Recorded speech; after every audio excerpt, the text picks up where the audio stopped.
और चलिए अब आपको महाराष्ट्र में जो सरकार चल रही है, महाविकास आघाड़ी सरकार, उसमें किस तरीके से दूरियां और तनातनी है उसके बारे में पूरी अपडेट आपको दे देते हैं। सबसे पहले आपको बताएं कि शिवसेना के प्रताप सरनाईक ने साफ तौर पर आपको बता दें कि महाराष्ट्र के मुख्यमंत्री उद्धव ठाकरे को एक चिट्ठी लिखकर जो उनके पूर्व गठबंधन में रहे थे बीजेपी, उनसे गठबंधन करने की बात की है। वहीं पार्टी नेताओं की तरफ से लगातार आपको बता दें कि ये बयान भी सामने आ रहा है कि कांग्रेस और शिवसेना आने वाले जो निकाय चुनाव है उसमें अलग अलग चुनाव लड़ेगी।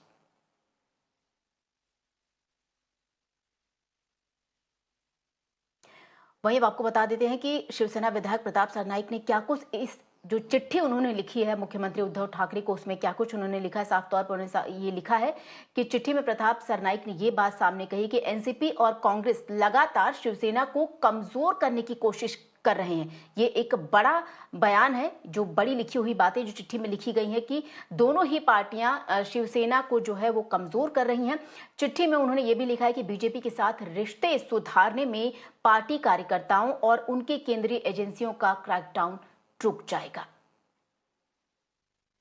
मुख्यमंत्री जी को पत्र लिखा है, वो पत्र अभी आपके पास पहुंच गया है, तो ठीक है, लेकिन उसमें एक बहुत ही महत्वपूर्ण मुद्दा उठाया है, अगर वो पत्र सच है तो, कि जो महाविकास आघाड़ी के जो एमएलए हैं उनको जानबूझकर तकलीफ देने की कोशिश हो रही है। तो ये बहुत ही गंभीर आरोप। और इस बीच देखिए, सिर्फ शिवसेना की तरफ से नहीं बल्कि कांग्रेस की तरफ से भी प्रतिक्रिया आई। आपको बता दें कि महाराष्ट्र के कांग्रेस अध्यक्ष जो है नाना पटोले ने, उनकी तरफ से भी साफ तौर पर कहा गया कि ये जो तीनों पार्टियों का गठबंधन ये सिर्फ 5 साल की सरकार के लिए है। ये उन्होंने भी सुनिश्चित कर दिया है, ये राज्य में केवल 5 सालों के लिए बनाया गया है। नाना पटोले का ये बयान ऐसे समय में आया है जब शिवसेना ने ये साफ तय कर दिया है कि जरूरत पड़ने पर वो जो अगला नगर निकाय चुनाव है शिवसेना उसे अकेले लड़ेगी। ये राजनीतिक कलह तब और बढ़ गया जब पटोले ने कहा कि वो 2024 में मुख्यमंत्री बनने के लिए तैयार हैं। जो लोग महाराष्ट्र में बारवा है, स्वबल की भाषा कर रहे हैं, उनको भी बताया कि अगर आप स्वबल पे लड़ेंगे तो हम क्या करेंगे, हम ऐसे ही बैठेंगे, आप भी लड़ेंगे अकेले। तो बात ऐसी है, जिसको लड़ना है लड़ने दो। शिवसेना हमेशा हर लड़ाई, राजनीतिक लड़ाई अपने ताकत पर ही लड़ी है, चाहे चुनाव में गठबंधन होते हैं या महाविकास आघाड़ी हो या और कुछ भी हो, युति हो,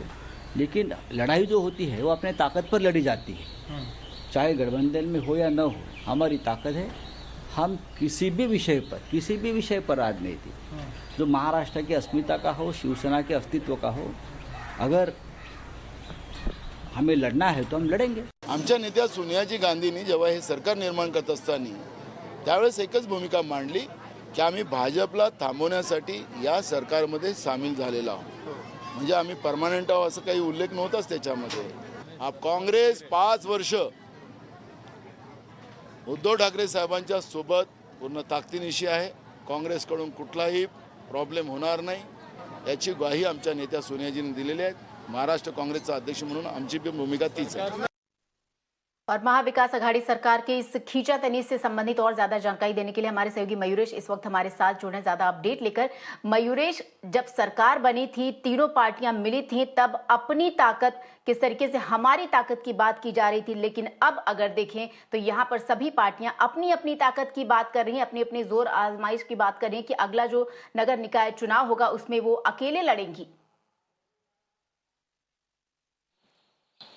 जी बिल्कुल, अकेले लड़ने की बात कांग्रेस की तरफ से बार बार हो रही है, लेकिन अभी अभी हमने जो सुना, जो कमेंट आया था नाना पटोले का, वहाँ पे उन्होंने कहा था कि कहा है कि 5 साल तक ये सरकार एक साथ रहेगी और उसके बाद जो है वो देखा जाएगा। तो कहीं ना कहीं अपना टोन जो है वो मेलो डाउन, जिसे हम कहते हैं कि अपना स्वर नीचे कर रहे हैं कांग्रेस, क्योंकि इससे पहले हमने जब देखा था तब कांग्रेस की तरफ से ये बार बार वक्तव्य आ रहा था और उसके बाद फिर एनसीपी हो या फिर शिवसेना हो, उन्होंने कहा था कि अगर कांग्रेस अकेले एक दम पे लड़ना चाहती है तो हर पार्टी जो है उसका वो अधिकार है, हम भी अपने अकेले पे दम पे जो है वो चुनाव लड़ सकते हैं। इसमें हमने देखा था कि पिछले कुछ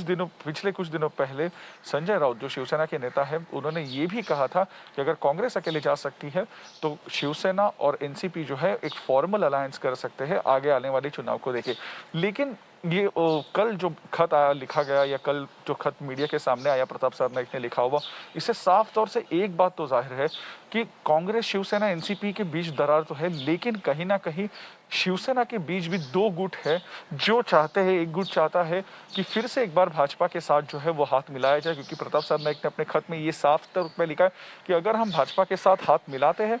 तो जो सेंट्रल एजेंसीज की तरफ से हरासमेंट हो रही है या फिर उनकी तरफ से जो प्रॉब्लम क्रिएट किए जा रहे हैं शिवसेना नेताओं के लिए, वो कहीं ना कहीं रुक सकते हैं। और दूसरा उन्होंने एलिगेशन कांग्रेस और एनसीपी पे लगाया है कि ये दोनों पक्ष जो है वो शिवसेना पार्टी तोड़ना चाहते हैं और बाहर यही कह रहे हैं कि